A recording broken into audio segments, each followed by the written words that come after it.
Kampanya sa pagsusulong ng mahusay na pangangasiwa sa gobyerno inilunsad ng isang makabayang grupo. Ito ay sa pamamagitan ng matalinong pagpili ng mga kandidatong karapat-dapat mamuno sa pamahalaan. Sa ulat ni Bianca Piedad. Kasabay na matalinong pagpili ng mga magiging leader ng ating bansa ang pagtimbang sa kung sino ang magdadala ng tunay na pagbabago. Sa ginawang evaluation ng Movement for Good Governance o MGG, kasama ang Youth Vote Philippines at Mulat Pinoy, tinulungan nilang magkaroon ng pamantayan sa pagpili ng karapat-dapat na maupo sa Senado. Tinalakay ng panel of evaluators sa pamumuno ni MGG Chair Professor Sulita Monsod ang mga kwalifikasyon at track records ng top 24 candidates sa darating na eleksyon. If the difference of opinion is an honest difference of opinion, they are sincere. I have no problem because I don't have the monopoly on the right answer or the right stand. So it's, as Tommy said, if you can convince, no problem. What I will not accept is a vote that is taken because, and you know, voted for a bill, not because of any sincere conviction, but because they have been bought.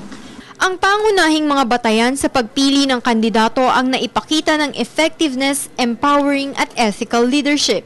I have no problem with leftists.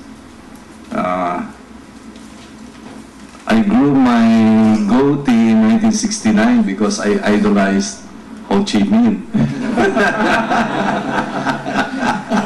So I have no problem with leftists. I think the Senate is mostly about issues. That's what they're supposed to talk about.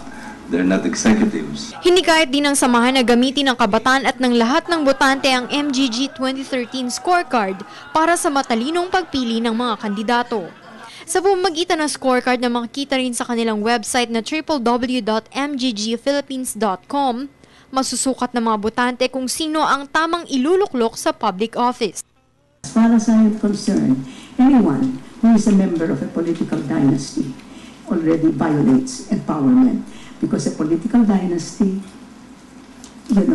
brings power into the family, and when you do that, you are destroying the power and you are making less effective the people in the community because they lose their power. You're not allowing democracy to work.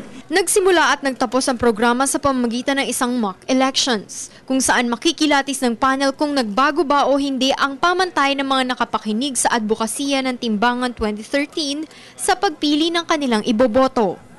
Dahil ika nga ng MGG, nasa boto mo ang kinabukasan. Para sa Telebisyon ng Bayan, Bianca Piedad.